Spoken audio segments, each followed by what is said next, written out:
You aren't prepared for the chaos that just hit because Prince Harry just got blindsided by news so devastating it could shatter even the hardest royal composure. Picture waking up, already drowning in turmoil, and then the palace drops the bomb. Yes, by the way, your royal titles are gone, permanently. Not on hold, not under review, not we'll talk next year. No, the palace hit him with a frozen, inked decree stamped with finality. And the cruelest part? It wasn't whispered, it wasn't softened. It came swinging like a judicial hammer, leaving no doubt. Your privileges, your legacy, your identity, vanished. The notice wasn't sentimental. It wasn't measured. It was surgical, ruthless, and official. The monarchy wanted him to feel the door slam shut behind him. And before anyone could even process it, it became painfully clear this wasn't impulsive. The palace had been orchestrating this for years, silently, meticulously, documenting every move. And Meghan? Oh, her choices were the exact spark that ignited the powder they had been stockpiling. This wasn't a mere letter. It was the monarchy snapping after being provoked too far, too many times. The tension had built. So imagine this, a single envelope lands, thick, embossed, royal crest glaring back with that unmistakable Buckingham Palace authority. The kind of envelope that twists your gut before a word is even read. Harry and Meghan had feared this moment for years. They begged it wouldn't come, yet here it was. And inside lay a fresh royal decree, stamped and signed by the palace and parliament, erasing their entire royal identity for commercial purposes. Let me be clear, no Duke of Sussex headlining stages, no Prince Harry on book tours, no Duchess of Sussex plastered across documentaries or events, absolutely nothing. Their titles were now legally sealed away from them. Imagine constructing a global empire on the glow of royalty, only to be told that glow no longer belongs to you. For a couple whose fame, ventures, and fortune hinge on that royal allure, this wasn't a mere setback, it was a seismic financial blow. And yes, Harry was paralyzed. Deep down, he had always believed the palace would never pull the ultimate trigger. He thought the door might remain ajar, a sliver of hope for future reconciliation. But no, this wasn't even a crack. This door was welded shut. And to truly grasp why the palace became this cold, immovable force, you have to trace back to when control first started slipping from Harry and Meghan's hands. The palace didn't always crave conflict. They were patient, almost unnervingly so, for years. They tiptoed around tensions, avoided confrontations, and worried obsessively about public opinion. But then a harsh truth hit them. They had been openly disrespected in a way that couldn't be ignored. Because Queen Elizabeth II, yes, the Queen herself, issued a direct command. Not a polite suggestion, not a subtle nudge. A command, fortified by centuries of royal authority. You may no longer use the HR style. Period. No exceptions. No occasional allowances. No behind closed doors loopholes. That was it. But what did Meghan do? She ignored it. Sometimes subtly, sometimes brazenly.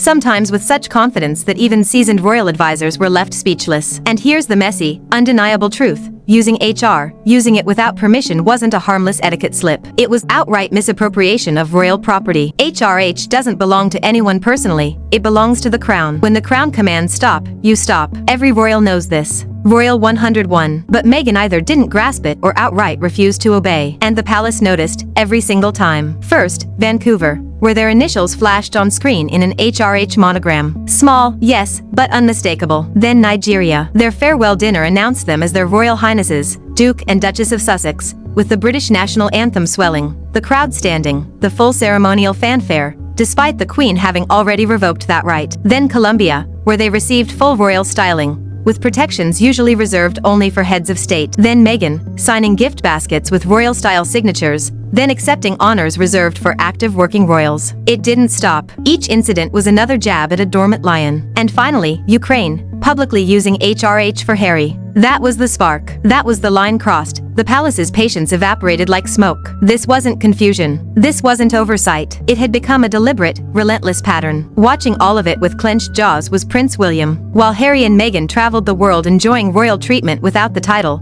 William was left picking up the pieces behind the scenes. Because the monarchy thrives on credibility, transparency, and public trust, and every unauthorized royal moment eroded all three, William reached his limit, quietly but decisively. During an interview with Eugene Levy, he uttered two words that sent a chill through anyone fluent in royal code. Change is coming. No raised voice, no attack, no gossip, just calm authority. And believe me, when a future king says that with composure, it's not a warning, it's a declaration. Insiders say that was the exact moment he began orchestrating a full-scale structural response, a legal strike designed to permanently bar Harry and Meghan from weaponizing royal titles for personal gain. Because William had one mission. He refuses to inherit a monarchy that's lost control. He refuses to step into a throne with chaos. And he absolutely refuses to let Meghan and Harry rewrite royal rules from across the ocean. Behind closed doors, he bypassed PR teams, palace aides, went straight to Parliament. Together, they engineered a law the monarchy had never needed before. A law that slams royal titles behind an iron gate. No family member can exploit a royal title for money. No speeches, no books, no documentaries, no endorsements, no entertainment, nothing. In short, Harry and Meghan's entire commercial empire evaporated overnight. The moment the law passed, the letter arrived. And here's where it cuts deepest for Meghan.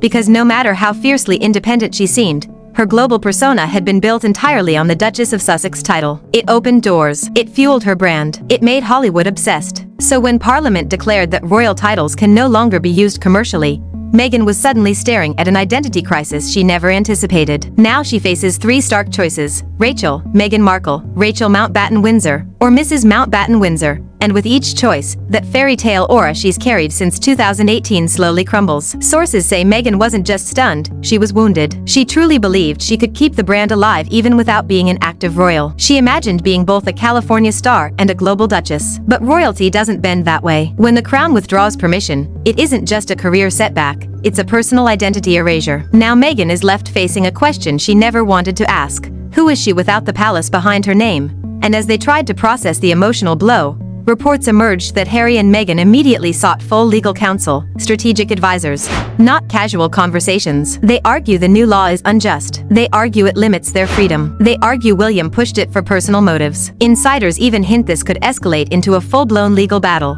meaning Harry and Meghan might challenge Parliament and the monarchy itself from the outside. If it happens, it would mark the first time in modern history a prince openly contests royal authority. The global ramifications would be seismic. And here's the wildest part: it might actually unfold. Amid all this upheaval, the monarchy stands at a precipice. The Queen's era of stability has ended. What remains is a fractured family, an evolving institution, and a royal system struggling to survive in a modern world where reputation is everything.